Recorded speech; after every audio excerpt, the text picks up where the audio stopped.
بسم اللہ الرحمن الرحیم۔ السلام علیکم ناظرین، جب قیامت کی تمام چھوٹی اور بڑی نشانیاں پوری ہو جائیں گی تو قیامت آنا شروع ہو جائے گی۔ قیامت کی ابتدا نفخ سور سے ہوگی، جس کے بارے میں امام الانبیاء جناب محمد الرسول اللہ صلی اللہ علیہ وآلہ وسلم نے ارشاد فرمایا، اللہ تعالیٰ کے 4 مقرب فرشتوں میں سے حضرت اسرافیل علیہ السلام سور منہ میں لیے اپنی پیشانی جھکائے کان اللہ تعالیٰ کے حکم پر لگائے ہوئے ہیں۔ جیسے ہی اللہ تعالیٰ حکم دیں گے وہ سور پھونکنا شروع کر دیں گے اور قیامت کا آغاز ہو جائے گا۔ مسلم شریف کی حدیث کے مطابق یہ جمعہ کا دن ہوگا، لوگ اپنے اپنے کاموں میں مشغول ہوں گے۔ اچانک مشرق و مغرب کے تمام لوگ ایک لمبی آواز سنیں گے جو آہستہ آہستہ اونچی ہوتی جائے گی۔ اس نامانوس آواز کی ہولناکی اور سختی کی وجہ سے لوگوں میں اضطراب اور بے چینی پھیلنی شروع ہو جائے گی۔ جب سور کی آواز بجلی کی کڑک کی طرح شدت اختیار کر جائے گی تب لوگ مرنا شروع ہو جائیں گے۔ جو آدمی جہاں ہوگا وہیں گر پڑے گا۔ جیسے جیسے سورہ اسرافیل بلند ہوتی چلی جائے گی ویسے ویسے نظام کائنات درم برم ہونا شروع ہو جائے گا۔ زمین آندھی میں ہچکولے کھانے والی قندیل کی طرح زلزلوں کی زد میں آ جائے گی۔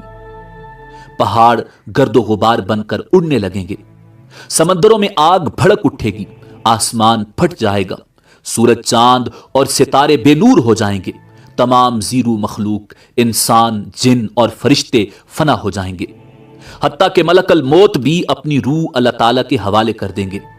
ہر جاندار اور غیر جاندار چیز فنا ہو جائے گی، بس صرف ایک اللہ وحدہ لا شریک کی ذات ذوالجلال والاکرام باقی رہ جائے گی، اور اللہ سبحانہ و تعالیٰ کا یہ ارشاد مبارک پورا ہو جائے گا، کل من علیہا فان ویبقى وجہ ربک ذو الجلال والاکرام۔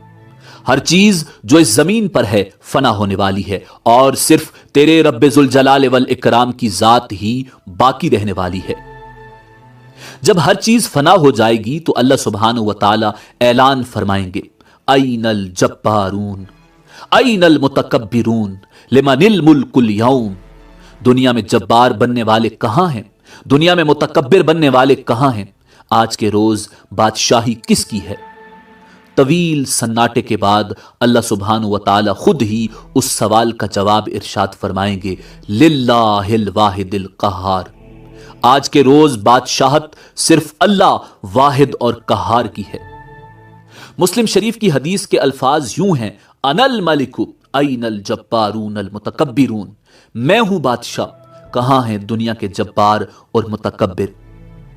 ایک طویل مدت جس کا علم اللہ سبحانہ و تعالیٰ کو ہے سکون اور سناٹے میں گزر جائے گی۔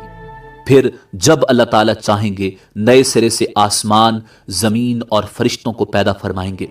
نئی زمین میں عمارتوں، درختوں، پہاڑوں اور سمندروں کا نام و نشان تک نہیں ہوگا، بلکہ وہ سفید، ہموار اور چٹیل میدان ہوگی جو اپنے رب کے نور سے خوب روشن ہوگی۔